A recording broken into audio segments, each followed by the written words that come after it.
Assalamualaikum warahmatullahi wabarakatuh.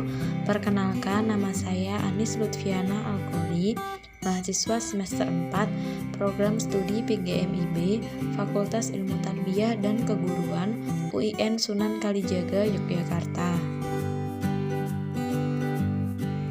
Pada kesempatan kali ini, saya akan mempresentasikan mengenai kedudukan Islam sebagai jiwa dalam bisnis pendidikan. Islam bukan hanya sebuah agama yang dianut oleh manusia, tetapi Islam juga merupakan pedoman hidup bagi para penganutnya, di mana setiap aspek dalam kehidupan manusia telah diatur menurut hukum Islam.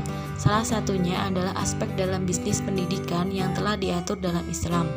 Islam mengatur bahwa etika berbisnis yang benar tidak bisa dipisahkan dengan hal-hal penting lainnya. Aktivitas bisnis pendidikan tidak hanya dilakukan semata manusia, tetapi juga dilakukan antara manusia dengan Allah Subhanahu wa Ta'ala. Bahwa bisnis pendidikan harus dilakukan dengan ketelitian dan kecermatan dalam proses administrasi dan perjanjian-perjanjian. Bisnis pendidikan tidak boleh dilakukan dengan cara penipuan, kebohongan hanya karena memperoleh keuntungan. Dengan demikian, kedudukan Islam dalam bisnis pendidikan memposisikan pengertian bisnis yang pada hakikatnya merupakan usaha manusia untuk mencari keridhaan Allah Subhanahu wa Ta'ala. Dalam hal ini, kedudukan Islam sebagai jiwa dalam bisnis pendidikan merupakan hal yang penting dalam perjalanan sebuah aktivitas bisnis profesional.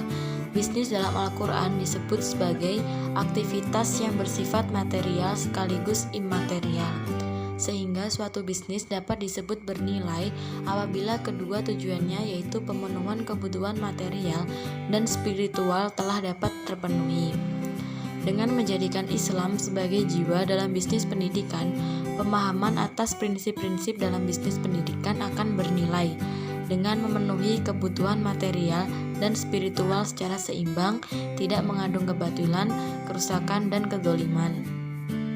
Akan tetapi mengandung nilai kesatuan, ada keseimbangan, kehendak bebas, pertanggungjawaban, kebenaran, kebajikan, dan kejujuran secara seimbang.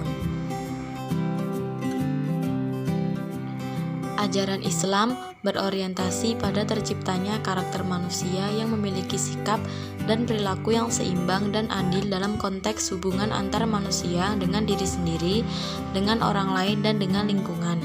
Pelaku usaha dalam bisnis pendidikan yang menjadikan Islam sebagai jiwa dalam kegiatan berbisnisnya tidak melakukan berbagai cara yang dilarang syariat agama. Sekian materi yang dapat saya sampaikan. Apabila terdapat kekurangan dan kesalahan dalam penyampaiannya, saya mohon maaf yang sebesar-besarnya. Terima kasih atas perhatiannya. Wassalamualaikum warahmatullahi wabarakatuh.